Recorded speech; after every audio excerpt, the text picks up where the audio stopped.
A ver, una pregunta. ¿Qué pasaría si un día, al llegar a la oficina, toda la información de la empresa fuera inaccesible? Uf, el pánico. O peor aún, ¿y si alguien tuviera acceso a cada correo, a cada contrato, a cada dato sensible? Bueno, a veces pensamos que esto es algo de película, que solo le pasa a las grandes corporaciones, pero la realidad es otra. Pues para arrojar un poco de luz sobre este tema, hoy vamos a sumergirnos en un material muy revelador.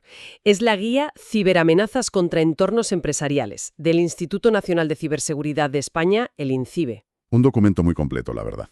Sí, y nuestra misión aquí es desgranar las amenazas más comunes y sobre todo las más astutas, para entender cómo funcionan y, claro, cómo podemos defendernos. Y es clave entender una cosa desde el principio. No vamos a hablar solo de tecnología. No. El hilo conductor de casi todos los incidentes que describe la guía es la manipulación de las personas. La tecnología es la herramienta, sí, pero la vulnerabilidad que explotan es casi siempre humana. O sea que entender la psicología que hay detrás es el primer paso. Es el más importante para construir una defensa que de verdad sea sólida. Aquí es donde la cosa se pone interesante, porque una se imagina un hacker como en las películas, ¿no? Claro, rompiendo códigos en una pantalla verde. Exacto. Pero la guía del INCIBE nos baja a la tierra de golpe. La mayoría de los ataques no son proezas técnicas, sino que apuntan a lo que llaman el eslabón más importante, ¿Los empleados? los empleados. Y el arma que usan es la ingeniería social. Exacto. La ingeniería social en esencia es el arte de la manipulación. Es usar técnicas psicológicas para convencer a una víctima de que haga algo que no debería. Como revelar información. O hacer clic en un enlace malicioso. O, como ya veremos, hacer una transferencia bancaria. No atacan el cortafuegos, atacan nuestros sesgos cognitivos. Ya. De hecho, la guía hace una distinción muy útil entre dos modalidades de ataque. Por un lado está lo que llama hunting o caza. Caza. Imagina un pescador que lanza una red enorme al mar a ver qué cae. Son ataques masivos, poco selectivos, como las campañas de phishing que nos llegan a todos. Y por otro lado, Por otro lado está el farming o cultivo. Esto es mucho más personal. vale. Es como un agricultor que cuida una planta. El atacante establece una relación con la víctima a lo largo de varias comunicaciones para ganarse su confianza antes de dar el golpe. Es un juego a largo plazo. Entiendo. De la fuerza bruta a la paciencia y la astucia. Y el campo de batalla principal para ambas, lógicamente, sigue siendo el correo electrónico. Sigue siendo el rey, sí. Pero claro, para que un engaño funcione, primero tiene que parecer real. La guía detalla las técnicas que usan para construir esa fachada de legitimidad. Y son sorprendentemente efectivas. La primera técnica clave que menciona el documento es el email spoofing. ¿Qué eso es? Básicamente, la capacidad de falsificar la dirección del remitente. El correo parece venir de tu banco, o de un proveedor, o de un organismo oficial, pero en realidad no es así. Ya. Es como si alguien enviara una carta con el remite falso de la Casa Real. Y la segunda técnica me parece aún más sutil, el cibersquatting o tipo squatting. Esta es brillante por su simpleza. Consiste en registrar un nombre de dominio que es visualmente casi idéntico al legítimo. Aprovechando un error al teclear. Exacto. El ejemplo de la guía es perfecto. En lugar del dominio real incibe.es, los atacantes registran inclb.es. Cambian la i por una L minúscula. Es increíble. Te confieso que es el tipo de detalle que se me pasaría por alto el 99% de las veces en un día ajetreado. A todos. Es un recordatorio brutal de que estos ataques no se basan tanto en nuestra ignorancia como en nuestra prisa y nuestra falta de atención. Totalmente. Juegan con la sobrecarga de información y con que escaneamos en vez de leer. Confían en que nuestro cerebro complete los patrones y no se fijen en la anomalía. Bien, con estas herramientas de engaño en mente, vayamos al ataque más conocido, el ejemplo clásico de caza. El phishing. El objetivo es simple y directo, ¿verdad? Sí, robar credenciales. Robar nuestras credenciales. El objetivo final es conseguir nombres de usuario, contraseñas, datos de tarjetas de crédito. El mecanismo es casi siempre el mismo. Suplantan la identidad de una marca. Eso es. Bancos, empresas de logística, eléctricas, servicios de streaming. Y te envían un correo o un SMS, lo que se conoce como smishing. Ajá. El mensaje te dirige a una página web fraudulenta, que es una copia prácticamente perfecta de la original. Y es ahí donde te piden que introduzcas tus datos para verificar tu cuenta o solucionar un problema. Y aquí la guía es muy gráfica. Nos muestra ejemplos de correos reales y la verdad es que a primera vista dan el pego. Pero hay un patrón. Siempre hay un patrón. El pretexto. Siempre apelan a un sentido de urgencia o de miedo. Es el principal resorte psicológico que activan. La prisa es enemiga del pensamiento crítico. Totalmente. Un ejemplo de la guía dice: su paquete está esperando la entrega. Confirma el pago 1,99 € para proceder. Otro, haciéndose pasar por un banco, alerta sobre un fortalecimiento de seguridad de sus transacciones, que requiere acción inmediata. El objetivo es que actúes sin pensar. Claro, que el miedo a perder el paquete o a que te bloquean la cuenta sea más fuerte que tu cautela. Y aparte de la urgencia, ¿qué otras pistas podemos buscar? Porque la guía menciona algo interesante, que los errores ortográficos, que antes eran una señal clara, cada vez son menos comunes. Efectivamente, los atacantes se han profesionalizado mucho. Pero aún quedan detalles. Los saludos impersonales como «estimado cliente» en lugar de tu nombre son una pista. Vale. Y la prueba definitiva casi siempre está en los enlaces. La recomendación de la guía es clara. Nunca hagas clic directamente. ¿Y qué haces? Pasa el cursor del ratón por encima del enlace o del botón. Al hacerlo, en la esquina inferior de tu navegador aparecerá la dirección web real. Y ahí se ve el truco. Ahí se ve.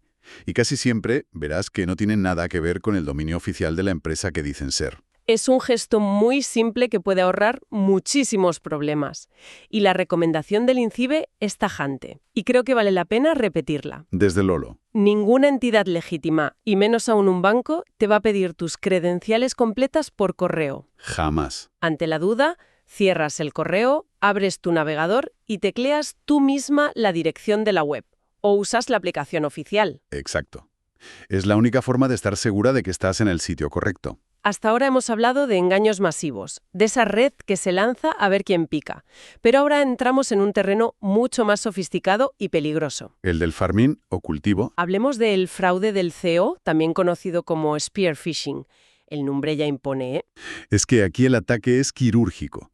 Es la diferencia entre un bombardeo de área y el disparo de un francotirador. Vaya. En el fraude del SEO, los ciberdelincuentes hacen un trabajo de investigación previo.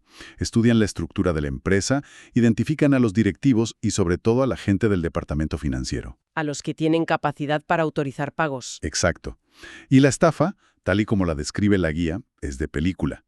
El atacante suplanta la identidad de un alto directivo y contacta a uno de sus empleados clave. El mensaje siempre combina dos elementos: una operación urgente y, crucialmente, confidencial. La secuencia de correos que muestra la guía es un ejemplo perfecto de manipulación paso a paso. Sí, es muy visual. El primer contacto del falso directivo no pide dinero. Es mucho más sutil. Dice algo como: necesito tu ayuda para una operación financiera confidencial. Puedo contar con tu discreción. Y añade entre paréntesis: Tenemos que hablar solamente por mail. es brillante. No está dando una orden, está pidiendo ayuda. Apela al ego del empleado. Le hace sentir especial, parte de una misión secreta. Claro, ¿y quién va a decir que no a eso? La respuesta que muestra la guía es la que daríamos casi todos. Por supuesto, cuenta conmigo absolutamente. En ese instante, el anzuelo ya está mordido. Y una vez que la víctima ha aceptado el marco de secretismo, el atacante sube la apuesta. Le explica que es una adquisición estratégica y refuerza la confidencialidad absoluta. No puedes hablar de esto con nadie. Ni por teléfono ni en persona. Ha creado una burbuja de comunicación que solo él controla. Y solo entonces, cuando ha aislado a la víctima, lanza la pregunta clave. ¿Cuál es el saldo bancario actual? A partir de ahí, el siguiente paso es dar los datos de una cuenta para hacer la transferencia urgente. Hay que ponerse en la piel de ese empleado, ¿eh? Estás recibiendo órdenes directas de tu jefa en una operación estratégica. Sientes el peso de la responsabilidad, la presión, el halago.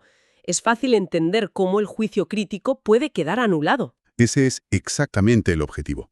Por eso la contramedida fundamental que propone la guía es tan simple como efectiva, y es radicalmente no tecnológica. ¿Cuál es? Romper esa burbuja. Ante una petición de este calibre, es obligatorio verificarla por otro canal de comunicación. ¿Una llamada? Una llamada al número que ya tienes de ese directivo, un mensaje por otra aplicación, o simplemente levantarte e ir a su despacho.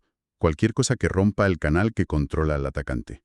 Suena lógico, pero imagino que en el momento, con la instrucción de máxima confidencialidad, ese simple acto de verificar puede sentirse casi como una deslealtad. Y esa es la trampa emocional que tienden. Por eso es vital que las empresas tengan protocolos claros y despersonalizados para esto. Ya.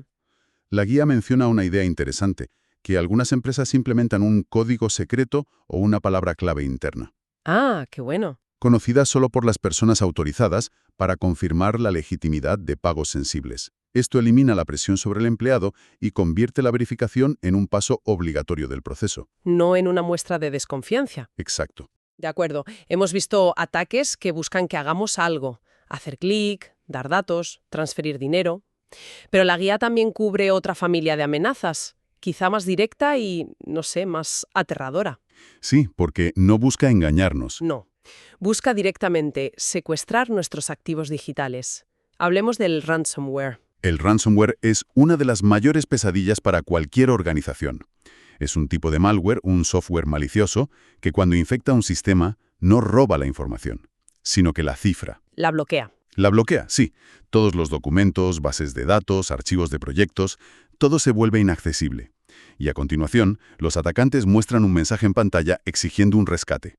Normalmente en criptomonedas. Sí, a cambio de la clave para descifrar y recuperar el acceso a tu propia información. Y el peligro, como explica la guía, es que no se queda en un solo ordenador. Está diseñado para expandirse. Ese es su aspecto más devastador.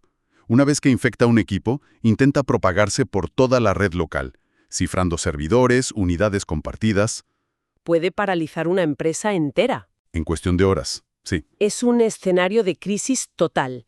La pregunta clave es, si ocurre lo peor y una empresa es víctima de un ataque así, ¿qué se debe hacer? ¿Cuál es el plan? la guía del INCIFE propone un plan de actuación muy estructurado. El primer paso, el más urgente de todos, es aislar. Aislar. En cuanto se detecta la infección, hay que desconectar físicamente de la red todos los equipos afectados. Quitar el cable de red, apagar el Wi-Fi, Es como cerrar las compuertas de un submarino. tal cual, para que la inundación no se extienda.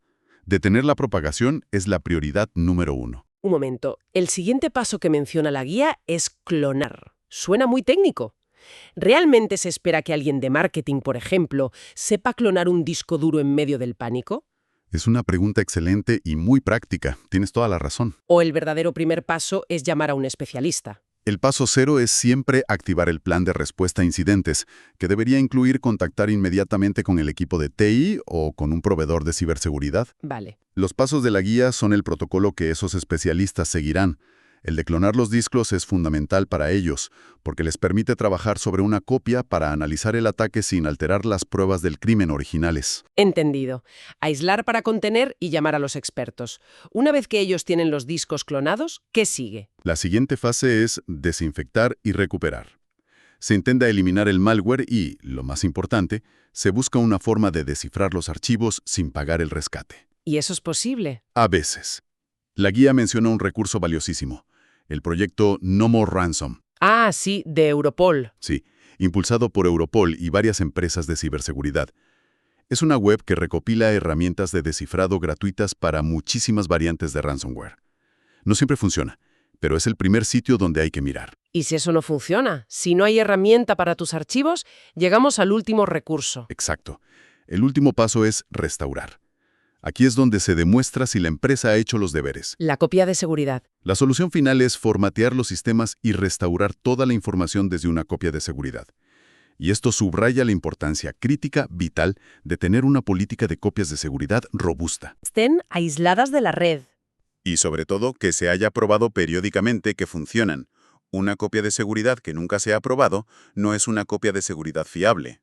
Parece que, al final, la mejor defensa contra el ataque más sofisticado sigue siendo una de las prácticas más antiguas de la informática. Tener una buena copia de seguridad. Sí, En el caso del ransomware es el salvavidas definitivo. Puede ser la diferencia entre un susto muy grande y la quiebra de la empresa. creo que hemos trazado un mapa muy claro de las principales amenazas. Si tuviéramos que destilar las ideas clave de esta inmersión en la guía del INCIBE, me quedo con 3. A ver. La primera, que la mayoría de ciberataques no explotan fallos tecnológicos complejos, sino nuestra propia psicología. La segunda, que la desconfianza debería ser nuestro estado por defecto ante cualquier comunicación que combine urgencia y confidencialidad. Siempre sospechar. Y la tercera, que para amenazas como el ransomware, la preparación lo es todo. Tener copias de seguridad probadas es tu póliza de seguro. Lo has resumido perfectamente. Y si conectamos todo, vemos que el objetivo común de estos ataques es cortocircuitar nuestro pensamiento crítico. Buscan generar un estado emocional, prisa, miedo, autoridad, ego, que nos haga actuar de forma impulsiva. Automática. Sí, la mejor defensa, por tanto, es aprender a reconocer cuando intentan ponernos en ese estado. Hacer una pausa y romper ese automatismo para poder pensar con claridad. Y para terminar, quiero dejar una reflexión que me ha provocado un pequeño apunte en la guía. El documento menciona de pasada que ya existen tecnologías de IA capaces de simular la voz de un directivo. Para perpetrar un fraude del SEO por teléfono. Exacto, haciéndolo aún más creíble. Y esto nos lleva a una pregunta inquietante. Si las falsificaciones, ya sea de texto, de imagen o de voz, se vuelven cada vez más perfectas, ¿cómo deberán evolucionar nuestros métodos para verificar que la persona al otro lado es realmente quien dice ser? Vaya tela. ¿Llegaremos a un punto en que no podremos fiarnos de nuestros propios sentidos?